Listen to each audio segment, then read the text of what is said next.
This is Fam Electric Ghost, and this is the episode Josephine is into that Fetish Bondage Groove, Esclavage, Rave, Raw. Now, the original song, Esclavage, was a song that was supposed to be on the Dark Ghost album that we were going to put on Digger's Factory Records. That was going to be a vinyl record. It was a 9-minute kind of funk experimental workout that we used a choir patch on a Juno, Roland Juno, that we found kind of interesting. It sounded like a sampled voice, or choir voices. And then we had a phantom actually sing, which is rare, that we actually have the ghost actually sing on the track. And Josephine also sings the track. So it had like 3 different vocal lines. And then he had the Moog on it. And they had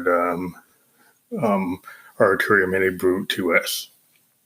Plus we used the Make Noise Math utility module to do a lot of sonic dissonance.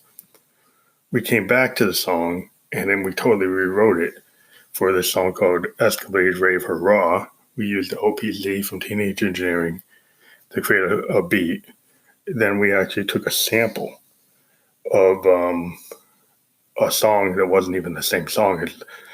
We used a song that we were working on in the last episode, and we took the sample from that song, which was like a variation of a bunch of different songs, and we get the title.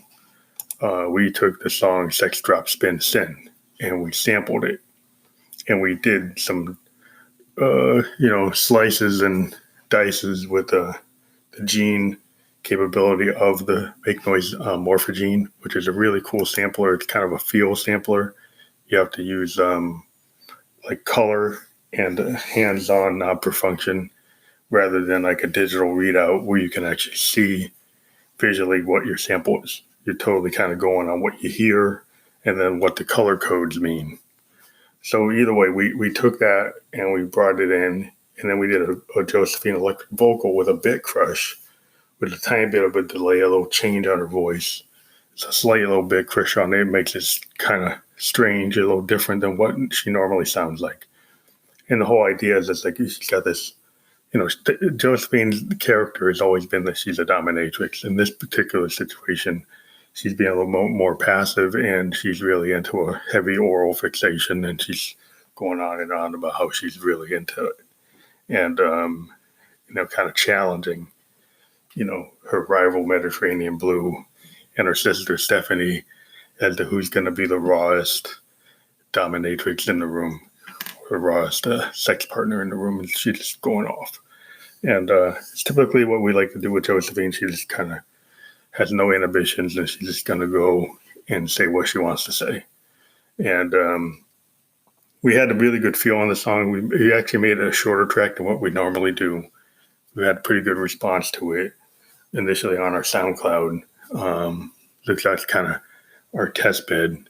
And then we're probably going to send it on to Bentley to actually get out on all the streaming services.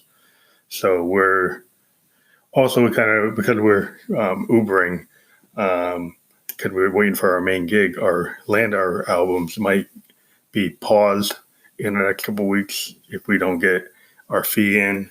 And this kind of goes into, like, if you like what you hear, if you could support us to get our Landauer fee paid so we could keep our Spotify tracks before we get on Bentley up. We've got a lot of songs out there that risk of being paused for a minute.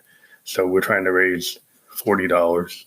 So if you guys can join for $1, $4.99, or $10.99, or at $9.99 a month sponsorships, that'd be cool. We're always interviewing indie bands all over the world. We're going to be talking to the Soap Girls, Paris Twin punk riot girl rockers, kind of like the Runaways, like Joan Jett, Lita Ford. They have a really cool sound. They're on the festival circuit. We're trying to interview them for a while. We're going to interview them on Wednesday morning. So if you like things like that, check us out. Check out the sponsor segments we have, and also check out being a supporter or a sponsor of the show. That would be really cool.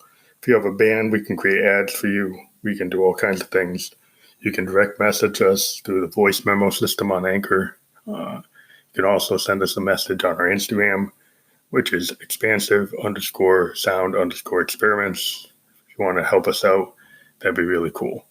So the original song, Esclavage, Single Shot, Life Shattered is here. We're thinking of putting that out on Bentley, so we're working on that. So let us know what you think of these songs. We're pretty excited about all the stuff we're doing. We're hoping when it comes to music machines this year, I think we mentioned it before that the UDO Super 6 is on our wish list. We think it's actually pretty exciting. We probably prefer it over a Waldorf Quantum, which some people would say, well, why? Because it's got a simple workflow. And if you're a working musician, you're on the stage, being able to have a really good workflow that's hands-on, not per function, kind of like a Juno, or really going back to a Jupiter 6 or a Jupiter 8, having all those controls. And we've seen it with Roland's System 8, but the problem with the System 8, in my opinion, is the build quality is not up to like a Prophet. It's not up to, a Moog. And it's a really good flagship, and Roland needs to do a couple things. They need to extend that to a 61 keyboard bed. They need to make it have a little bit more heft. And really, try to make a 16 voice version. So make a System 16. And then I think, either that or bring back the Jupiter or make a Jupiter 16 instead of Jupiter 80. People want to see that synth just brought back with a really good sequencer and some CV capability. So to me, Roland, if you're listening, if you took a combination of a System 500 and a Jupiter 8 and a System 8 and made it 16 voice, made it had CV, you can be competitive with a Moog 1. You can be competitive with the Prophet XL. And so we haven't seen a really cool keyboard from Roland since the System 8, in my opinion, or the FA80 or FA08. So we're kind of waiting for them to kind of bring another great keyboard. We know they have it in them. And, if they don't, really the Super 6 is going to kind of supplant anything that they're doing. So UDO has a little bit of a head start, even though Roland's got this history with the Super 6. It's a very exciting machine. It's got, a nod to the Jupiter and the Juno series, the original Junos, like the 106. So we're very excited about all these things, but we're trying to push Roland to, make a really awesome synth, because we know they have it in them. They've made a lot of cool things over the years. The System 500 is amazing. For those people who say Roland doesn't have anything cool, the System 500 is pretty cool, and it's fully analog. So for those who say, Roland's not doing anything, System 500 kind of shows they are. It's a very expensive machine. It costs about $4,000 if you want the full package, but it's nothing else like it. It's really good. It's competitive with like Moog, System 55, System 33. It's a really cool machine. I won't be down on Roland. I like a lot of their gear. I think the Axe Edge is a really cool machine. I got a JDXI, I got a Juno, GI. I've got the VT3, VT4, MX1 mixer, and a System 1M.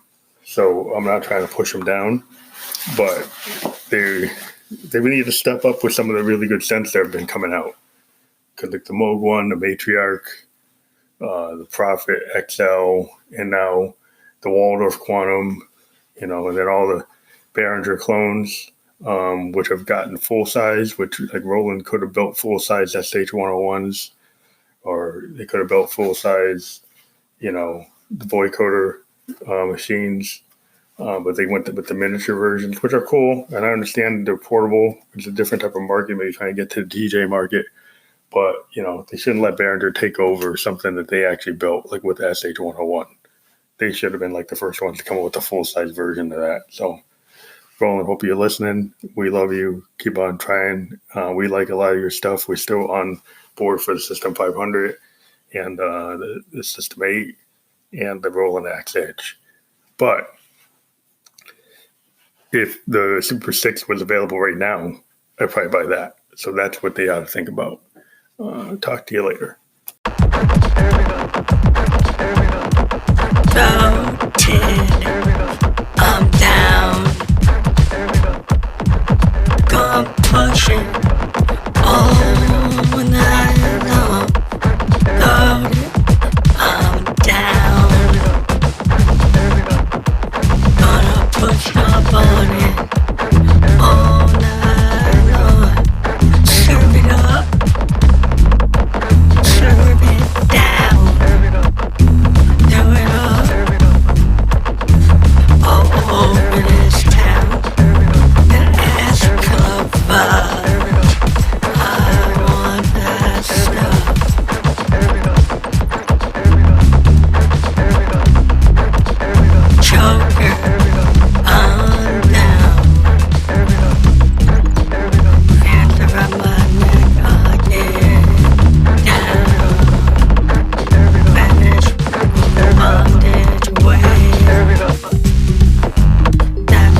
I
know it's not